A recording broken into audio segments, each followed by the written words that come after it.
Hallo und herzlich willkommen bei Marine Caravaning, Ihrem Carthago Center West. Heute nicht aus Aldenhoven, sondern aus Düsseldorf. Wir haben heute den ersten Messetag. Und neben mir ist ein ganz besonderer Gast, nämlich der... Mein Name ist Jürgen Fleuter, ich leite den Vertrieb Carthago Reisemobile und natürlich ist es eine ganz besondere Ehre auch für mich, in deinem Kanal mit dabei sein zu dürfen. Also danke für die Einladung. Ja, sehr danke. Finde ich auch sehr schön, dass du der Einladung gefolgt bist. Wir haben ja hier jetzt bei Carthago dieses Jahr einen ganz neuen Messestand, ganz neues Design.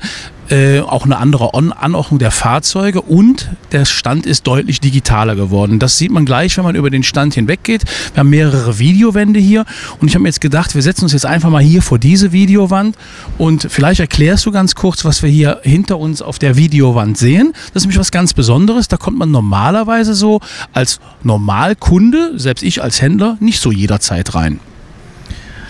Okay, also das waren ganz viele Fragen auf einmal. Jetzt gucke ich mal, dass wir es bündeln. Also neues Messekonzept ist natürlich wichtig, auch dort mit der Zeit zu gehen. Ihr selber macht es natürlich exzellent vor, dass ihr die digitalen Medien in den Vordergrund hebt. Ein großer Anteil der Marketingkampagnen ist bei euch digital. Natürlich dürfen wir als Hersteller uns dabei nicht hinten anstellen und möchten das ja auch nicht, weil gemeinsam sind wir stark, Hersteller und Handel gemeinsam. Das heißt, ihr seid eine Marke, wir sind eine Marke und diese beiden Marken müssen zusammenarbeiten. Und ein weiteres Fund bei Carthago Reisemobilen ist, dass wir sehr viel Wert auf die Qualität legen. Qualität, DNA-Merkmale bei uns haben ganz viel auch mit der Qualität der Fahrzeuge zu tun. Und Qualität entsteht letzten Endes dort, wo die Fahrzeuge gemacht werden. Und wir werden sehr, sehr oft gefragt, hey, wo passiert das denn überhaupt? Was passiert in euren Werken? Man kann hineinsehen, in Aulendorf haben wir die Möglichkeit, mit einem Skywalk über die Fertigung zu laufen, dort von oben sozusagen auf die Hände zu gucken, die die Fahrzeuge fügen. Wie viele Roboter stehen in Aulendorf? Kannst du es gerade aufzählen? Also nicht sehr viele. Ich könnte sie tatsächlich... Die Antwort war richtig, 0. Es steht also kein Roboter dort. Ich wüsste vielleicht außer der die Platten schneidet, wüsste ich jetzt keinen einzigen. Richtig, und zwar die automatische Fräse ist das einzige. Alles andere ist Handarbeit und überall, wo Handarbeit da ist und Qualität dabei entsteht, kann es natürlich auch vorkommen, dass Toleranzen sind, dass irgendetwas ist. Dafür sind wir natürlich auch irgendwo da, dass das Ganze dann wieder gefügt wird, mit dem Handel zusammen das Ganze lösen. Aber wo ich darauf hinaus wollte, ist, unsere Fertigungen sind nach wie vor ganz, ganz handwerklich orientiert. Ein Reisemobil entsteht aus ganz vielen verschiedenen Materialien, ganz vielen verschiedenen, Elementen, vom Möbelbau bis hin zur Fahrzeugtechnik.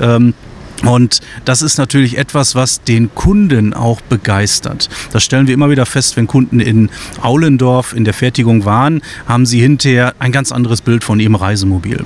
Und die allermeisten Fahrzeuge, die wir machen, entstehen in Slowenien. Mit unseren Kollegen in Slowenien werden für uns die Malibu-Baureihen, werden für uns die Kompaktline der Kunden, der Tourer und der C-Line, werden in Slowenien gefertigt. Und es war uns wichtig, auch dort nochmal aufzuzeigen, wie sieht es dort aus. Und dafür haben wir diese Medien jetzt so erstellt, dass es hier auf dem Messestand schon möglich ist, dort einen zumindest virtuellen Eindruck zu bekommen. Das Werk in Slowenien kann nicht durch Endkunden besichtigt werden. Dafür haben wir dort keine Infrastruktur. Es ist häufig auch die Frage von Kunden, können wir es sich direkt am Werk abholen? Leider haben wir dafür keine Infrastruktur. Also in Slowenien können Sie unsere Werke im Moment leider nur digital erleben. Ja, das ist so die Frage, kommt tatsächlich schon mal von dem einen oder anderen Kunden, der dann sagt, ja, ich möchte das Auto gerne halt selber im Werk holen, jetzt gerade bei den Band 3 Fahrzeugen, also Kompaktline, C-Tourer oder C-Line, und die werden eben in Slowenien gefertigt und da ist die Selbstabholung für den Kunden nicht möglich. In Aulendorf geht das schon, das kann man schon einrichten mit dem Handelspartner zusammen, aber in Aulendorf, da kann man auch die Werksbesichtigung machen. Ich selber war dieses Jahr erstmalig in Odrančič. In Odrančič, wie der Jürgen Fleuter gerade gesagt hat, werden natürlich die meisten Carthago-Modelle gebaut. Und da ist natürlich die Taktung im Band viel, viel höher. Und da ist auch der logistische Aufwand viel immenser als wie jetzt in Aulendorf, weil dann einfach mehr Fahrzeuge gefertigt werden. Und was mich so beeindruckt hat, ist, wie schon wirklich vom kleinsten Bauteil im Werk wirklich schon die Scan-Nummern vergeben wird, wo im Grunde genommen schon in einem sehr, sehr frühen Stadium so ein Bauteil dann am Ende des Tages einer Produktionsnummer des, ich sag mal, noch eigentlich gar nicht existierenden Fahrzeugs schon zugeordnet zugeordnet wird. Das fand ich sehr beeindruckend. Wie legt man das genau fest? Wann wird das festgelegt, welches Bauteil genau für welches Auto ist? Da gibt es einen bestimmten Zeitpunkt, wo man noch gar nicht weiß, dass das Teil dafür ist, aber dann zu einem späteren Zeitpunkt wird es ja schon direkt zugeordnet, Scancode-mäßig. Ich glaube, jeder hat noch so diesen Begriff Just in Time im Kopf, wo in Deutschland lange Zeit so die Probleme mit auf Autobahnen Lagern beschrieben wurden. Also die Lieferkette findet eigentlich so statt, dass es Zwischenlager auf der Autobahn ist. Das ist das Thema, was wir im Prinzip in der Lieferkette zu uns natürlich auch irgendwo mit haben. Viele Lieferanten sind sehr nah an unseren Werken. Das heißt zum Beispiel die Polstermöbel oder Polsterstoffe insgesamt werden in unmittelbarer Nähe des Werkes in Odranci gefertigt und dann entsprechend zugeliefert. Innerhalb der Fertigung heißt es dann Just in Sequence. Das bedeutet, dass die Vormontage von Möbeln zum Beispiel in der Sequenz geschieht, wie das Fahrzeug dann auch ins Band läuft. Und es ist bei einer Bandfertigung immer so, dass letzten Endes das Band selber, wo die Fahrzeuge hintereinander herrollen, kann man ja sagen, ist der zentrale Punkt, wo alle Teile zusammengefügt werden. Was logistisch viel anspruchsvoller ist das, was alles davor passiert. Ein Möbelbau wird ja vorher schon als komplettes Möbel gefertigt und dann auf das Chassis aufgesetzt. Und das ist das, was wir mit Just in Sequence meinen. Diese komplette Vormontage muss so passieren, dass sie zum richtigen Zeitpunkt an das richtige Auto auf das Band kommt.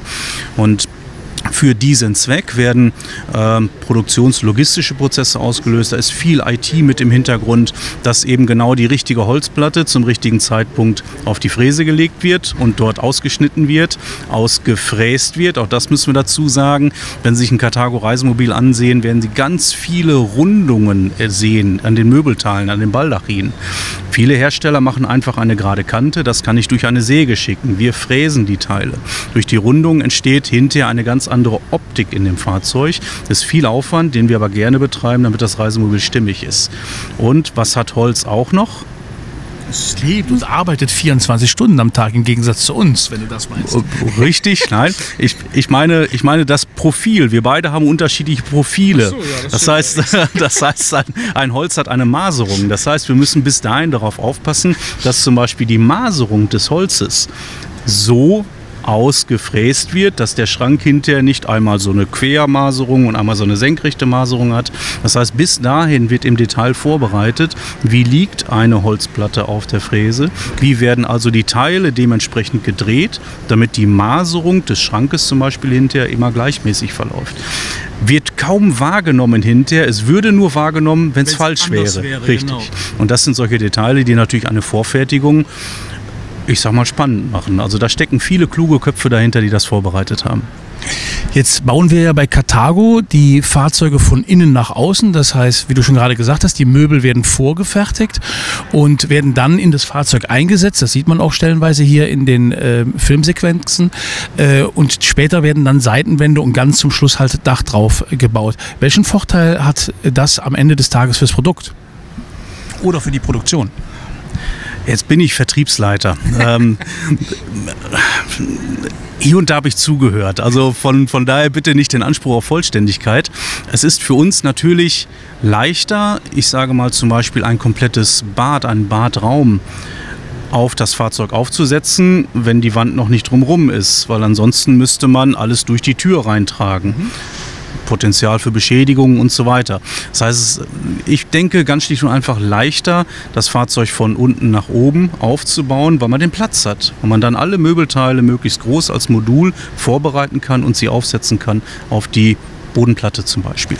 Wenn du im Werk warst, hast du gesehen, dass zum Beispiel auch diese Möbelteile schon komplett verkabelt sind. Also jedes Elektrokabel, jede Heizung, der Fernseher, die Kaffeemaschine ist vorher eingebaut und es wird im Prinzip das Modul aufgesetzt auf die Bodenplatte. Alle Verbindungen werden geschlossen, wird nur an wenigen Punkten fixiert, weil wir haben ja die Nut-Feder-Verbindung in allen Möbelteilen und so sind die Möbel in sich statisch und tragfähig. Das heißt, theoretisch könnte das Fahrzeug auch komplett ohne Außenhaut fahren.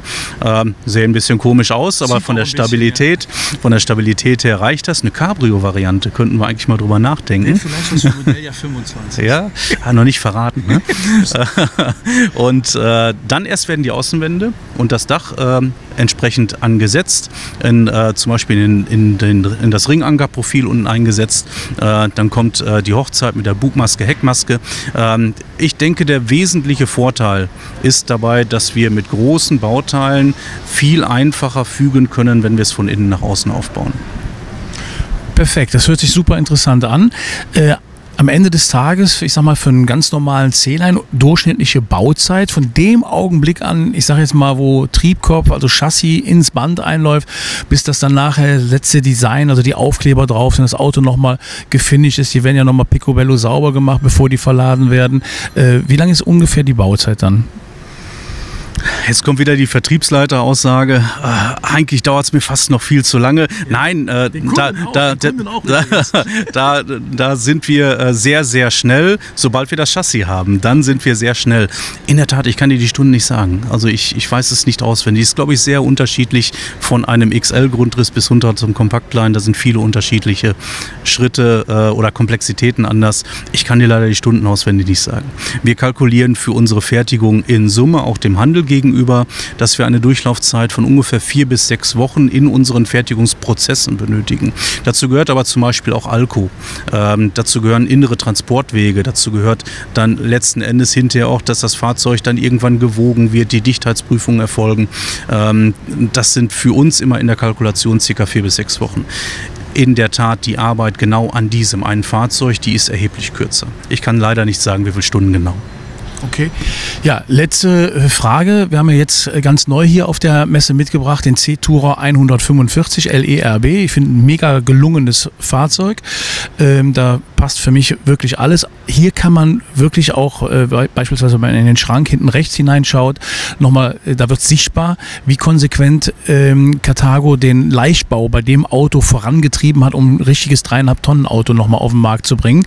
Was sind da noch für Maßnahmen gemacht worden, außer das Hinterfräsen von Klappen, die oder Einlegeböden, die jetzt keine Last zu halten haben? Was sind noch für Maßnahmen da getroffen worden? Maßnahmen haben zum einen technische Hintergründe oder fertigungstechnische Hintergründe, wie du sie gerade auch richtig beschrieben hast. Das heißt, wir schauen schon sehr genau, wo ist welches Material erforderlich. Ein Carthago hat als einer der DNA-Punkte die Personality. Mit diesem Begriff versuchen wir zum Ausdruck zu bringen, dass so dieser Effekt, man kommt in das Fahrzeug rein und sagt, cool, gefällt mir. Ja. Manche Leute kommen hinein und sagen, oh nee, von der Optik gefällt es mir nicht, dafür haben wir verschiedene Stilwelten. Aber so dieser erste Eindruck, wenn ich in ein Fahrzeug komme, und der darf natürlich nicht dadurch gefährdet werden, dass ich etwas weglasse. Es muss also genau so viel in dem Fahrzeug sichtbar sein, dass der Kunde genau dieses Wohlfühlerlebnis hat. Im Hintergrund, wenn ich jetzt einen Steher habe, im Sinne von einem Schranksteher, also die Seitenwand hinten, die den Schrank trägt, da kann man überlegen, wenn ich es nie sehe, wie dick muss dieser Steher sein, damit er das DNA-Merkmal Qualität und Stabilität erfüllt. Und mit diesen Bereichen wird viel optimiert. Das ist aber endlich. Man kann nicht eine papierdünne Wand irgendwo hinstellen. Das ist endlich. Weitere wichtige Konzepte, die wir gerade verfolgen und in der Zukunft auch noch weiter forcieren werden, ist die Zusammenstellung der Optionen, der technischen Merkmale. Es gibt Kunden, die legen ganz viel Wert auf 3,5 Tonnen und zum Beispiel 4 Sitzplätze. Und um ehrlich zu sein, mit einem integrierten Fahrzeug, das komplett wintertauglich ist das nicht leicht zu erreichen. Das heißt, da ist schon der Anspruch da, man will ganz viel Technik an Bord haben. Es darf aber bitte auch nicht über 3,5 Tonnen sein, damit ich nur mit 4 Personen fahren kann. Das ist wirklich schwer. Das heißt, wir haben dort Konzepte jetzt zum Beispiel mit den Leichtbaupaketen mit hineingebracht, wo wir gezielt für diese Kunden ermöglichen, dass zum Beispiel ein Leitchassis genommen wird, das schon ein paar Kilo leichter ist als ein Heavy-Chassis. Dass wir zum Beispiel doch von vornherein mit einer leichten Lithium-Batterie die normale Gelbatterie ersetzen. Dass wir mit einem kleinen Tank arbeiten, was dann in der Berechnung der Mindestnutzlast einen Vorteil bringt. Und somit ist in diesem Zusammenhang, glaube ich, noch möglich, dass wir auch noch weitere Fortschritte dort haben werden, dass wir also in der Gewichtsbilanz auch noch bessere Bilanzen in der Zukunft haben werden. Ist also eine Verbindung aus Technik, Technologie, wie wird welches Material gewählt, und zum anderen die geschickte Kombination von Optionen. Und das gezielt dann für 3,5 Tonnen Fahrzeuge. Jedes Fahrzeug ist aber für den Kunden, der sich führerscheintechnisch dort nicht einordnen muss, der vielleicht auch in der Anzahl der Sitzplätze Kompromisse eingehen kann. Viele Kunden sind wirklich nur mit 2 Personen unterwegs, die dann zum Beispiel sagen, nein, ich nehme das bewusst in Kauf, ich möchte nur mit 2 Personen fahren. Dafür möchte ich zum Beispiel den großen Tank haben, eine zweite Lithiumbatterie mit einbauen, ich möchte vielleicht die Markise direkt mit dran haben. Das sind dann bewusste Entscheidungen, die dann möglich sind. Ja, sehr interessant. Man sieht also noch viel Bewegung drin. Ich glaube, wir müssen langsam zum Ende kommen, weil der Jürgen hat einen echt strammen Terminkalender. Ich sehe ihn immer hier rumflitzen. Ich würde mich an dieser Stelle auf jeden Fall schon mal dafür bedanken, dass du fürs Interview bereit warst. Und sollte Ihnen der Beitrag gefallen haben, würde ich mich über ein Like sehr freuen. Weitere Informationen zu diesem Video oder zu anderem unter www.carthago-center.de oder auf unserer Facebook-Seite unter Marein-Caravaning. Und vergessen Sie nicht, unseren YouTube-Kanal zu abonnieren unter WOMO Scout. Also, tschüss, Ihr Andreas Marein und Jürgen Fleuter, danke. Ciao.